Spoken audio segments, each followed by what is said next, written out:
Hey guys, it's Cressida, and today I'm going to be doing my June wrap-up.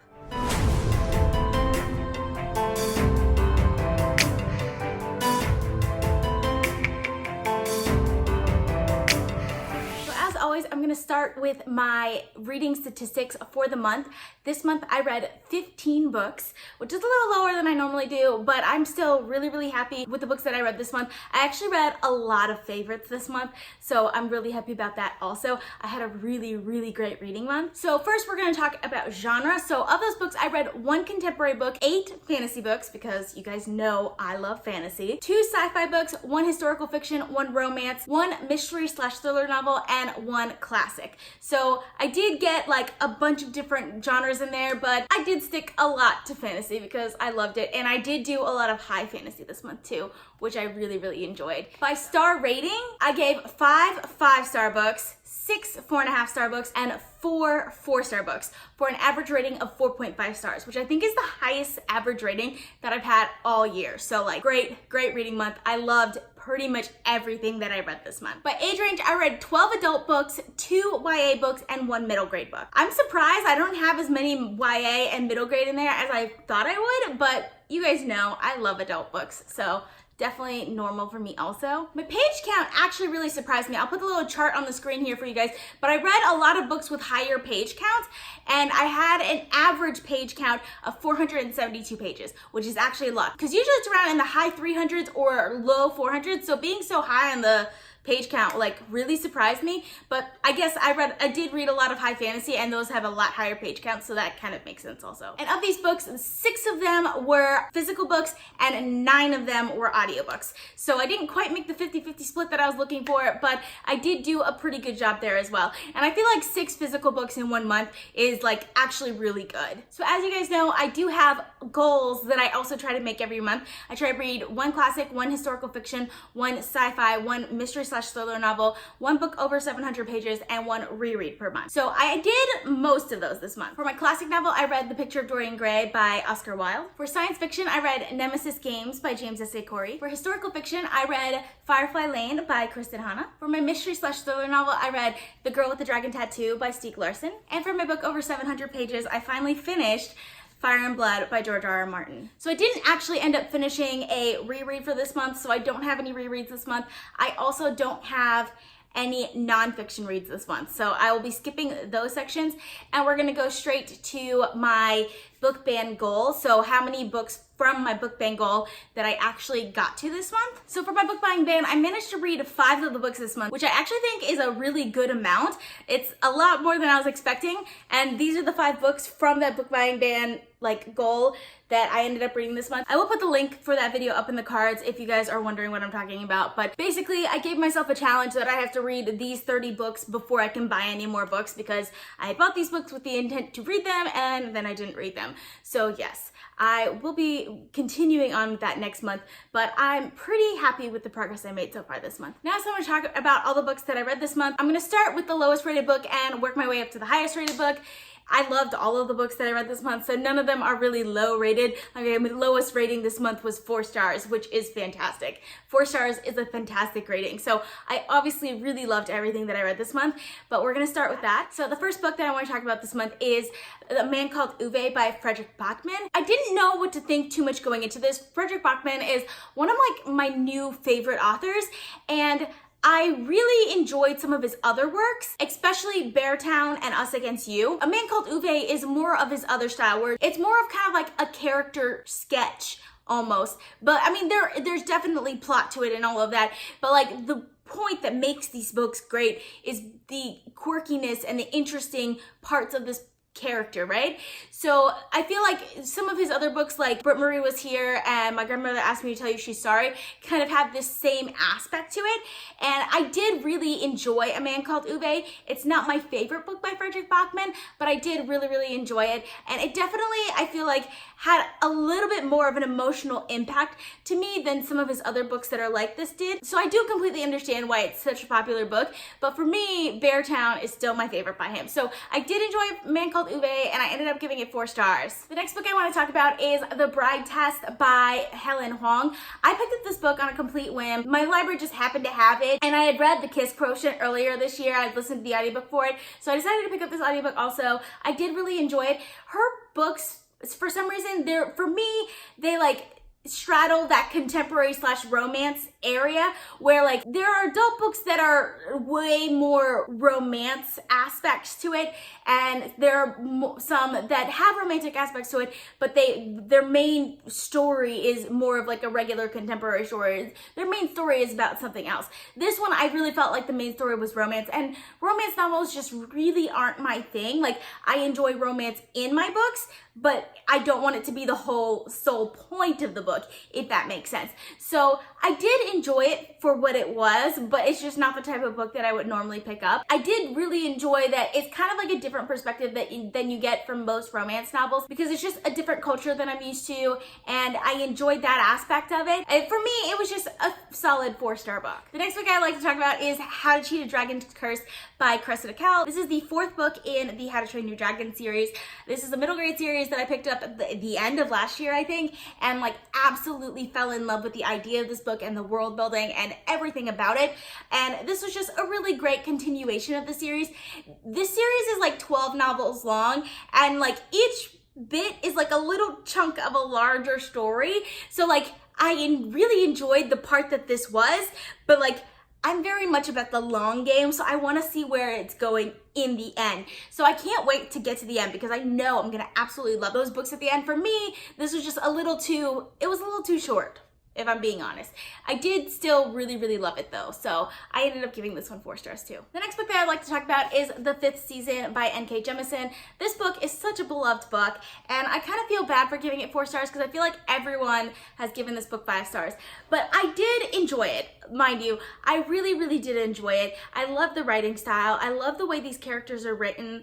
I love this world. This world is so interesting. I love the magic. I wish we could have delved a little bit deeper into the magic. I feel like we will in like the next 2 books, so that's why I'm really excited to continue on with this series. But for me, this one, it just like, it didn't quite feel fantasy for me, which, so I understand like most people who, if you don't like fantasy books, then you might actually really, really like this, because I felt like I was reading a contemporary book that had fantasy elements to it rather than reading a fantasy book. And I'm very much one of those type of people that like when I'm reading a fantasy book, I want to feel the fantasy aspects to it. So I feel like that's the reason why I didn't enjoy this as much as I wanted to, because this was definitely a 5-star prediction for me. And I also think that for me, it also felt like a lot of setup, and we didn't quite get to the long game, which is what I really, really enjoy. So I'm excited to get to the next books in the series, because I feel like those are going to go more in the direction that I want them to than this one did. But I did really enjoy the setup in this one. I did enjoy the characters. I even liked that there was the points of views where one of them was in like that second person you perspective.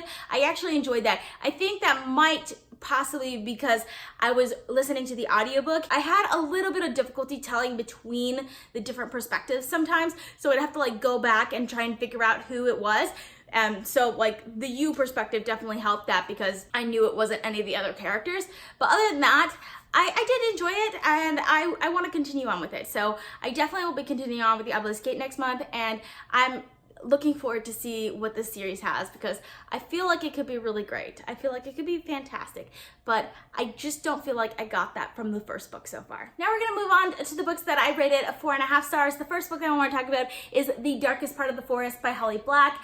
I picked up this book on a complete whim. Holly Black is one of those authors that I just found this year, and I was like, I really love some of her other books that she's written. Let me check out this one. And it was set in the same world as the Cruel Prince series and The Wicked King, and I enjoyed that aspect of it. The first half of the book, honestly, was kind of boring to me. It was very high school the way the first half of the book is, and that's, for me, generally when YA feels very high school, I have trouble with it, which is why I generally prefer YA fantasy as opposed to like just YA contemporary, because YA contemporary is gonna be high school, right?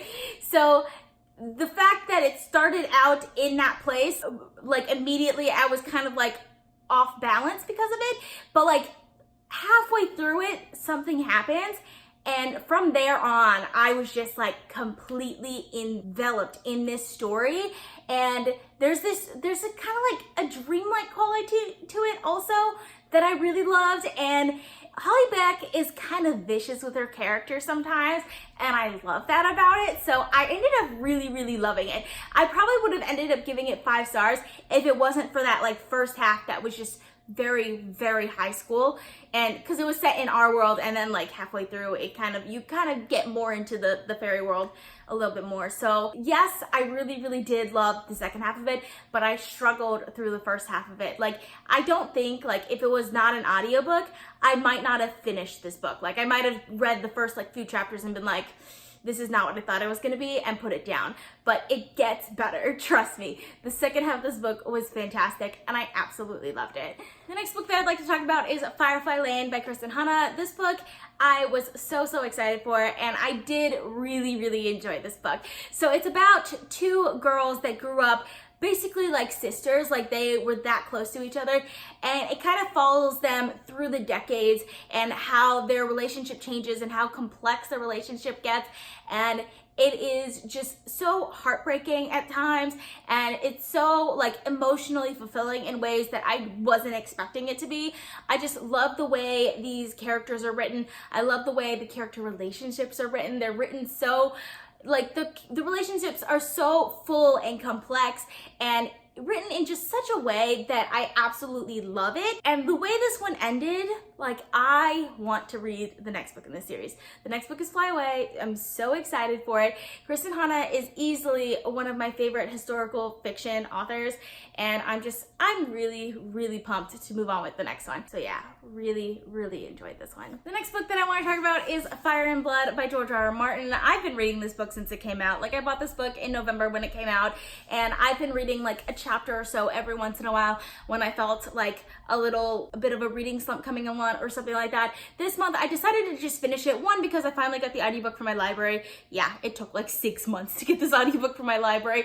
And 2, because the Game of Thrones series just finished on HBO, and after that ending, I just feel like I needed a break from this world for a little while. So I just wanted to finish this book so that I could just have a break until the next book comes out. I'm not going to talk about the series at all. I want to talk about Fire and Blood, obviously. I really enjoyed this a lot more than I thought I would. I knew going into it that it's not like the next book in A Song of Ice and Fire. Like, I knew that going into it, and I knew that it was gonna read more like a history book. It actually read a lot more like a fiction novel than I was expecting it to, because I expected it to be a lot drier than it ended up being. It did have a very dry tone, but George R.R. Martin has that way of just doing things in such a dry tone and so detailed oriented that like the interesting parts or the fascinating parts or the shocking parts just kind of creep up on you, and it takes like a second or two after you've read that part before you're like, holy crap, did that just happen? Like, I can't believe that just happened. And like, I would have times where I'm like going back and rereading parts because I was just like, hold on, there's no way that happened. Wait, yes it did. Yes it did. So like, I absolutely love that. Also, the Targaryen family is one of my favorites in Westeros. So obviously, like, I enjoyed 150 years of their history. So yes, really enjoyed it. Also, I love the illustrations in here. Like, some of these illustrations are just gorgeous. You can see one of the dragons there. Gorgeous illustrations. I absolutely love the illustrations, and I probably will be going through this book again, even if not to like read it fully, but just like to just look at the illustrations again because I enjoyed it. This is definitely one of those books so that like you kind of have to be a fan of the series to really enjoy this book. I feel like it's not that enjoyable if you're not a fan of the series already, but like, great world building, and it's just a great addition to the series, I think. The next book that I want to talk about is The Blinding Knife by Brent. I don't know how much I want to say about this book because, one, I really, really loved it. I really, really enjoyed a lot of it. You guys know I talk about this series a lot. I love the characters. I love the writing style. Like, it's super fast paced and like keeps you reading, keeps your attention the entire time. I love this world. I love the world building. Absolutely love the magic system because the magic system is like color based, and each color you can create physical, it's called Luxin, but it's like physical matter out of light, and like each Luxin has different properties and stuff like that, which is really, really interesting. And like some people can do 1 Luxin or 2 Luxin, or, you know, really, really interesting magic system that I absolutely love. And I love the characters. They're not likable, but they're like likable, non-likable characters, if that makes sense, and just love that about it.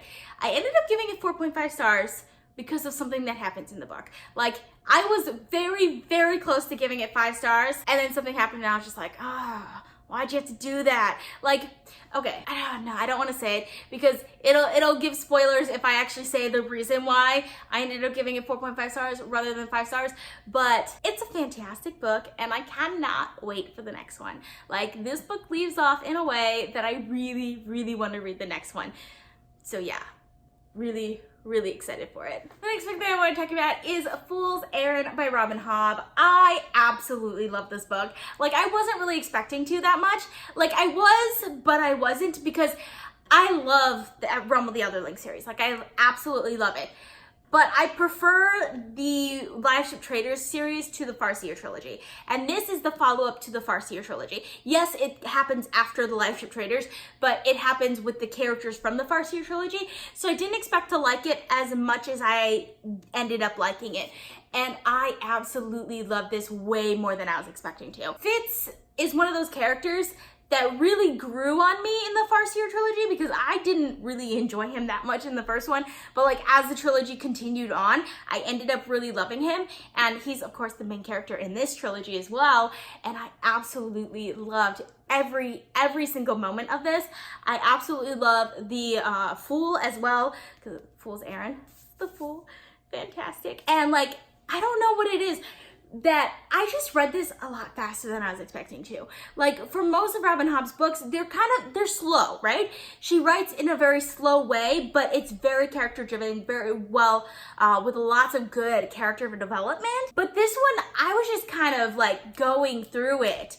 Every time I got a chance to start reading this one, I would just pick it up and just continue reading, and like the time would just fly by, and then I would like get back to it and I'm like, oh, holy crap, I'm like done with this book already. It's 600 pages and I finished it in like 3 days, right?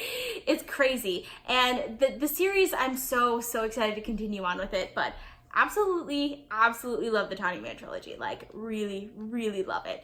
I don't think I can really say that much about it because it would give away stuff from the previous series, but if you guys know anything about the Farseer trilogy, this one takes place about 15 years after the Farseer trilogy, and it does build a lot on the events that happened in the Farseer trilogy. So yes, really enjoyed it. Cannot wait to continue on with this series as well. The next book that I'd like to talk about is Nemesis Games by James S.A. Corey. I read this book earlier in the month, and I absolutely loved it. I wasn't expecting to like this one as much as the other books in this series. This is the 5th book in the Expanse series, by the way. The Expanse series is a hard sci-fi, and it's set in like a time period in which humans have been able to colonize space, but they haven't been able to do like deeper space travel. So they can utilize like the moons and stuff around in our regular solar system. Can't do like interstellar travel, I guess is the way to put that. In the previous 4 books, they managed to like expand our world view of this universe, like with new characters and new areas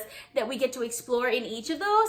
In this one, we didn't really explore anything new. We stuck with the same like main characters, but we went deeper into their character and into their backgrounds and into their histories, their personal histories, and I really enjoyed that aspect of it. I wasn't expecting that from this book because I definitely expected to get some more new characters that I like didn't know and stuff like that. So I actually enjoyed this a little bit more than I was expecting to, because I do love good character development, and I feel like we got a lot more of that in here than we did in some of the other ones. So I did really enjoy this one a lot more than I was expecting to, and I'm super excited to move on with the next book in this series as well. I ended up giving Nemesis Games 5 stars, so I moved on to my 5-star books now, so you know. The next book that I like to talk about is The Girl with the Dragon Tattoo by Stieg Larrson. This was another 5-star book for me. I absolutely loved it.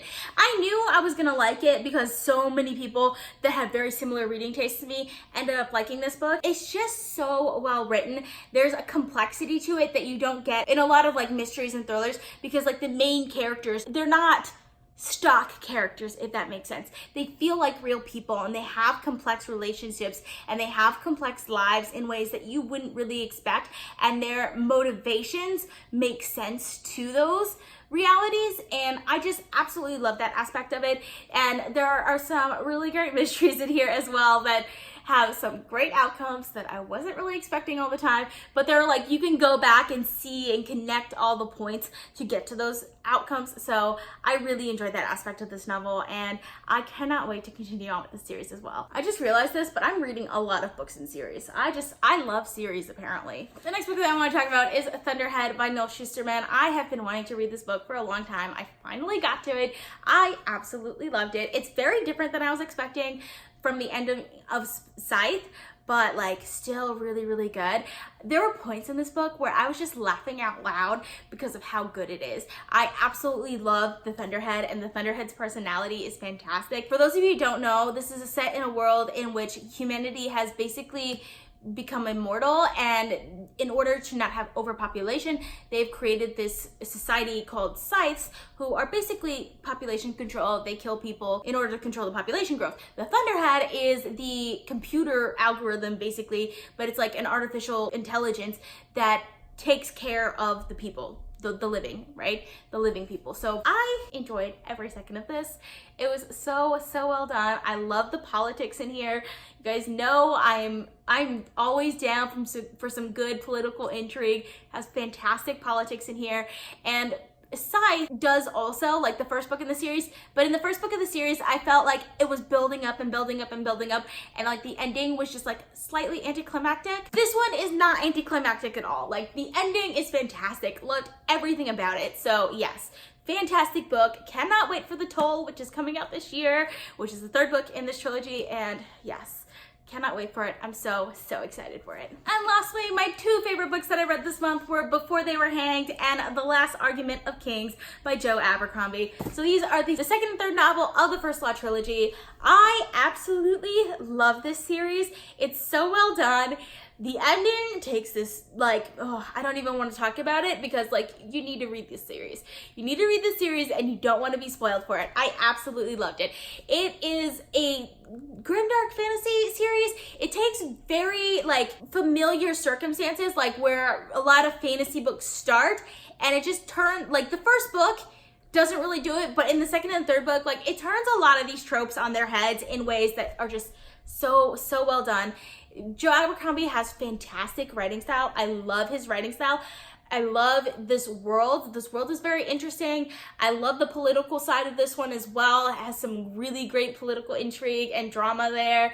And the thing I think that really makes these books is the characters. I absolutely love every single one of these characters. Like, they're not likable characters, but unlike some other series where they're not likable characters where you really don't like them, these, you can't help but like these characters, even though they're unlikable. Like, Giselle is one of those characters that just fools and bumbles his way into things, and I just, like, absolutely love that about him. Logan is fantastic in, like, this kind of, like, brute sort of way, but he's also very intelligent, and he seems like a really brave person, but he always seems super scared also, and I love that about him. And Glokta is like one of the best characters I've ever read. Like, I absolutely love Glokta. I think I said once in one of my vlogs that if Dolores Umbridge and Tyrion Lannister had a child, it would be Glokta, and I stand by that. Like, 100%. Like, it doesn't sound like a good combination, but it's fantastic. It is so good, and I absolutely love this series. I am definitely going to continue reading more Joe Abercrombie books because this is the first series that I've ever read by him, and I'm just completely blown away by it. I didn't expect to like it half as much as I did, and I just absolutely loved it. Like, I had only planned to read Before They Were Hanged. Like, I hadn't planned to read The Last Argument of Kings this month, but I had to pick it up. Like, I had to do it because I couldn't stop. I just couldn't stop. So yes, absolutely love this series and cannot wait to continue on with his books. So those are all the books that I read this month. I hope you guys enjoyed watching this video. If you've read any of these books, if you liked any of these books, please let me know down in the comments. I would love to discuss it with you. I post videos at least weekly, so consider subscribing. If you like this video, please give it a big thumbs up to support my channel. All social media links are in the description down below. Thank you guys so much for watching, and I'll see you guys next time. Bye.